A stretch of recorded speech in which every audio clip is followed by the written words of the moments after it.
안녕하세요. 반갑습니다. 말씀을 선포하는 여러분, 오늘 주말을 맞이해서 이 주말에 좀 평안한 가운데 마음의 여유를 가지고 성경을 좀 천천히 읽으면서 하나님의 마음을 소유하는 여러분 되시기를 바랍니다. 오늘 우리가 함께 나눌 성경 통독 말씀은 바로 다니엘서 2장부터 4장에 이르는 말씀입니다. 다니엘서 2장부터 4장은 각 장이 각각 다른 사건들로 구성되어 있습니다. 한 장 한 장이 큰 사건들로 구성되어 있는데 이 부분은 묵상할 거리가 굉장히 많죠. 여러분 한번 좀 깊이 생각해 봤으면 좋겠습니다.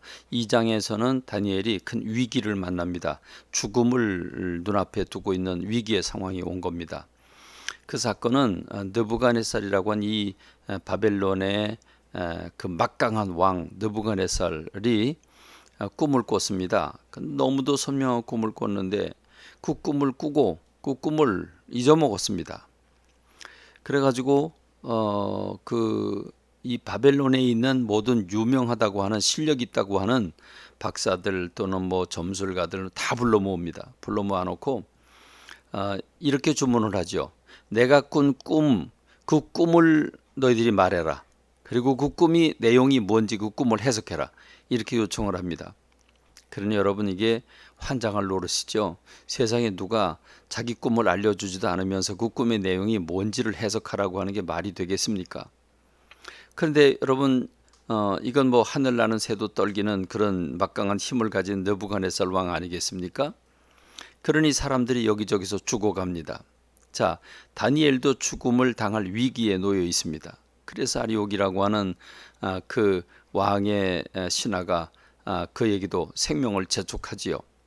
그때 다니엘이 지혜롭게 얘기를 해서 뭐 그렇게 급하시냐고 제가 그 응답을 하겠다고 시간을 좀 달라고 그래서 하나님 앞에 기도합니다. 다니엘과 세 친구가 하나님 앞에 이 위기를 만나서 아주 간절하게 주님 앞에 기도했는데 하나님이 다니엘에게 느부갓네살 왕이 꾼 꿈을 그대로 다니엘에게 보여주지요. 그리고 그 꿈의 해석을 알려줍니다. 그래서 그 다음날 왕에게 찾아가서 왕에게 이야기를 합니다. 여러분 그 꿈이 무엇입니까?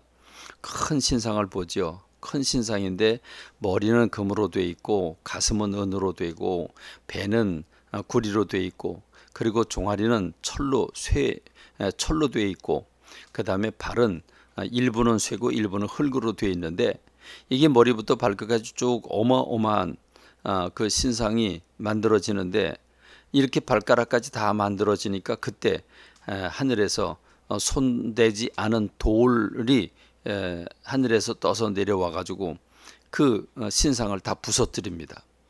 그래서 부서뜨린 그 신상이 이제 이렇게 산을 이루는 그런 모습을 본 겁니다.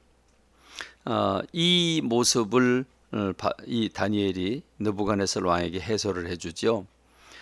지금 이 바벨론이라고 하는 나라는 그 머리가 금으로 된 머리인데 그렇게 강력하고 위대한 나라가 바벨론이라고 하는 것이고 그 다음에 이 나라가 그보다 못한 나라가 두 나라로 나뉘어질 것이고 그 다음에 나라가 이렇게 될 거라고 하는 걸 알려줍니다.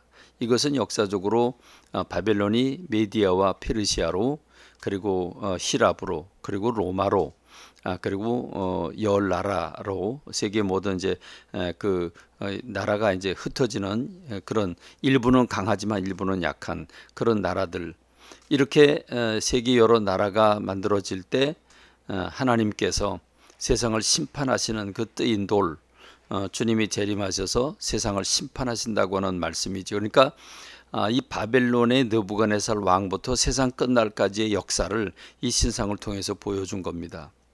이렇게 설명을 해주니까 왕이 뿅 갈 수밖에 없죠.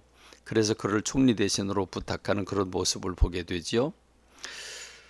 그런가 하면 3장에는 실제로 금신상을 만들어 놓습니다. 높이가 30m고 폭이 그 넓이가 3m가 되니까 어마어마한 신상을 만들어 놓고 낙성식을 하는데 자기가 다스리고 있는 전 도의 그 신하들을 다 불러 모아놓고 이제 그 낙성식을 하는데 음악 소리가 들릴 때에 절을 하라고 그럽니다.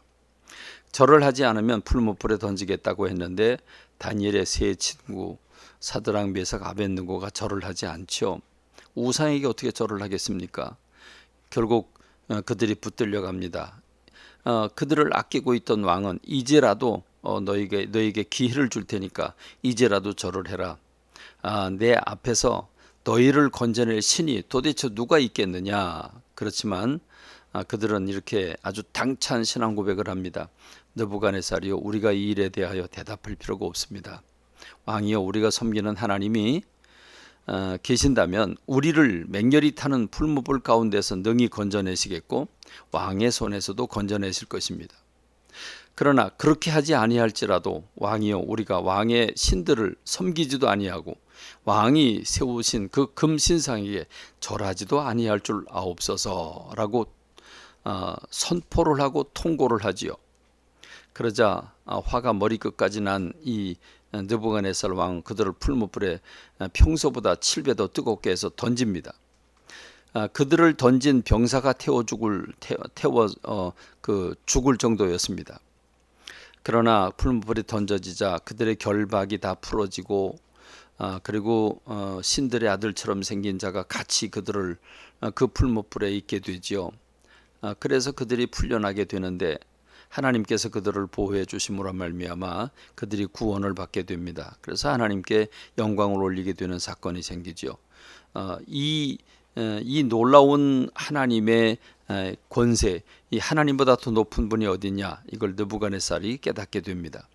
4장에 가니까 여러분 이 느부갓네살이 한 꿈을 꿨는데 또 그 꿈이 뭐냐면 나무가 자라나서 어마어마하게 자라나는데 그 높이는 하늘에 닿고 잎사귀는 아름답고 열매는 만민이 먹고 그리고 그 나무 그늘 아래 들짐승과 사람들이 안식을 누리는 곳이 됩니다. 그런데 거룩한 자 순찰자가 그 나무를 베고 잎과 가지를 다 잘라내고 짐승을 쫓아내고 그루터기만 남는 그런 모습을 꿈을 꿉니다. 여러분, 이것은 느부갓네살 왕이 겸손하지 못하고 하나님 앞에서 교만합니다. 여러분, 무슨 말입니까? 느부갓네살 왕은 자기가 잘해서 왕이 된 줄 알고 자기 능력으로 왕이 된 줄 압니다. 그러므로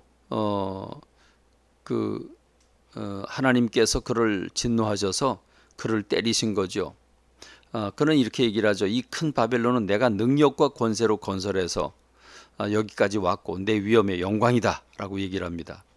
그러나 하나님께서 그를 치십니다. 그래서 그는 갑자기 정신이 미쳐서 들에 나가 들짐승처럼 그렇게 그 이슬을 마시고 풀을 뜯어 먹고 그러면서 7년을 지냅니다. 그리고 7년이 지나니까 거짓말처럼 정신이 돌아와서 왕으로 다시 돌아오게 된다는 얘기인데, 이게 이 동화 같은 얘기 어떻게 가능할까 하는 것을 우리가 의심할 수도 있겠지만, 그러나 하나님이 하신 일입니다. 느부갓네살이 하나님께 영광 돌리지 않고 교만할 때 하나님이 친히 일하신 것입니다. 우리가 이런 걸 생각하면서 이 세 가지 사건이 오늘 저와 여러분의 삶에 어떻게 연결이 되는지 깊이 묵상하면서 하나님 앞에 서 있는 존재임을 기억하는 오늘 저와 여러분 되기를 바랍니다. 감사합니다. 말씀을 뵙겠습니다.